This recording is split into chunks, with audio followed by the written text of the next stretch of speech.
Et voilà le troisième montage, la troisième vidéo concernant les racines carrées afin de consolider nos apprentissages.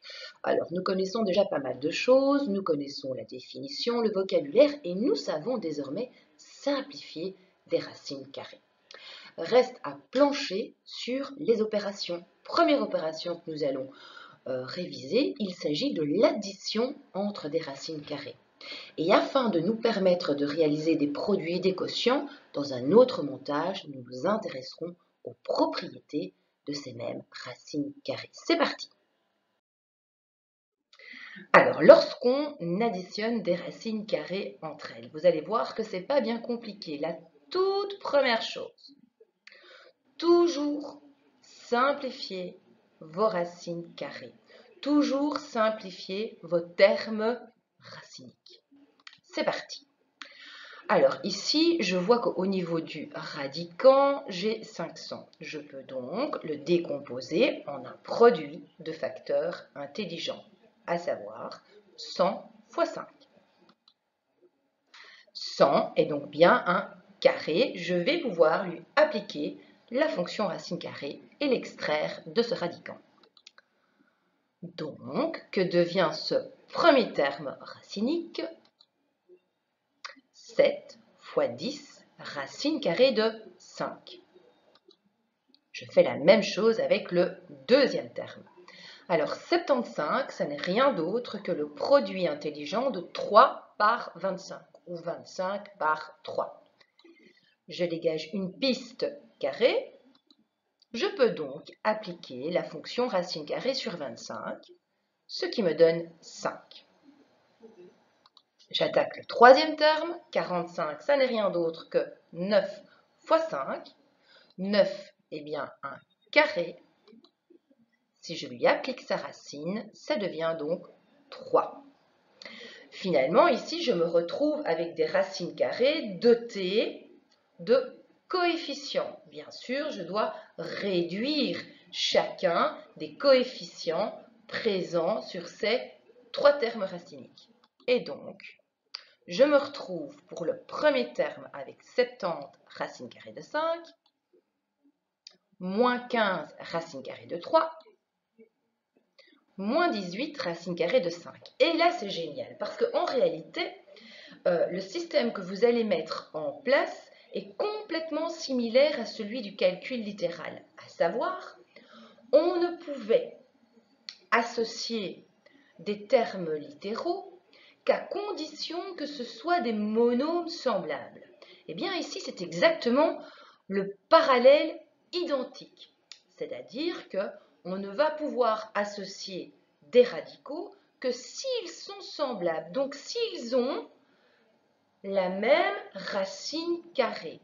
Or, ici j'observe que 70 racine carrée de 5 est semblable à moins 18 racine carrée de 5. Ils ne diffèrent, ces deux monômes ne diffèrent que par leur coefficient. Et donc, qu'est-ce que je vais opérer? Je chope les deux coefficients, 70 et moins 18, ce qui me donne 52. Bien sûr, je recopie la partie racinique. Autrement dit, racine carrée de 5. J'en oublie pas évidemment le terme avec lequel je ne sais rien faire, mais qui fera partie de ma réponse, moins 15 racine carrée de 3. Vous voyez, rien de bien compliqué. Exemple 2. Là, j'ai racine carrée de 32. Eh bien, racine carrée de 32, ça n'est rien d'autre que la racine carrée de la 5e puissance de 2, que je peux décomposer en produit de puissances de même base, à savoir 2 exposant 4 fois 2. Et là, c'est génial, je dégage une piste puisque 2 exposant 4 est un élément dit carré.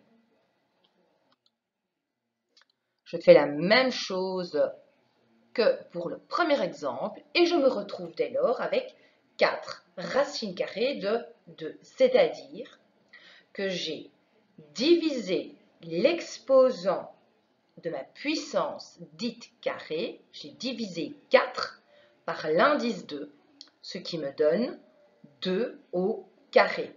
qui quitte évidemment l'emprise du radical pour devenir coefficient, et 2 au carré, ça me donne bien 4. J'en oublie pas de recopier ce qui me reste sous le radical, à savoir 2. Alors 243, c'est une puissance que vous maîtrisez déjà, à savoir 3 puissance 5.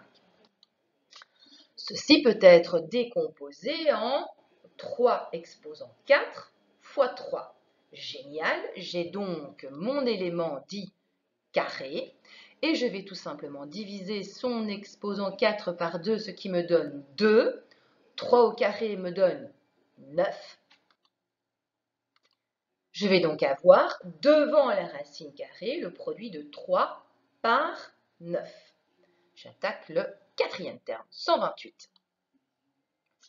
Alors 128, ça n'est rien d'autre que le produit intelligent entre 64 et 2. Bingo, 64 est un carré, je lui applique directement la fonction racine carrée, ce qui va donc me donner moins 8 racine carrée de 2. 27, ça n'est rien d'autre que le produit de facteurs intelligents 9 fois 3 ou 3 fois 9.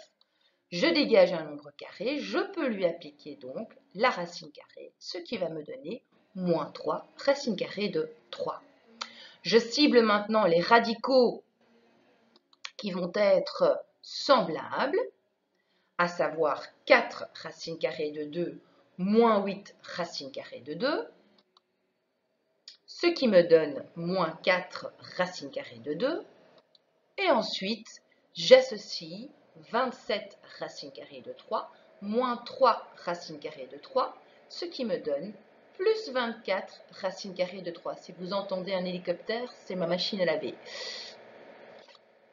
Troisième exemple. 20, ça n'est rien d'autre que le produit intelligent de 4 par 5. 4 étant carré, je peux lui appliquer directement la fonction racine carrée. Il quitte donc le radicand pour devenir 2. Mais attention, il rencontre le coefficient qui statuait déjà dans l'énoncé, à savoir 3. J'opère la même chose ici avec 45. Ça n'est rien d'autre que le produit intelligent de 9 par 5. 9 étant carré, je lui applique la fonction racine carrée. Je me retrouve alors devant la racine carrée avec le produit de 4 par 3.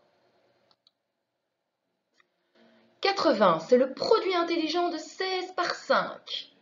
Application directe sur mon nombre carré, à savoir 16, de la fonction racine carrée. Ce qui me donne le produit de moins 2 par 4, racine carrée de 5. Je réduis ces coefficients. Pour le premier terme, je vais avoir 6 racine carrée de 5. Pour le deuxième terme, 12 racine carrée de 5. Et pour le troisième terme, moins 8 racine carrée de 5. À savoir, 3 radicaux semblables. Je peux donc tout réduire en un seul terme. 6 plus 12 moins 8, ça me donne 10 racine carrée de 5. Yes, donc vous voyez que pour l'addition, maintenant que vous savez simplifier les racines carrées, rien de bien compliqué.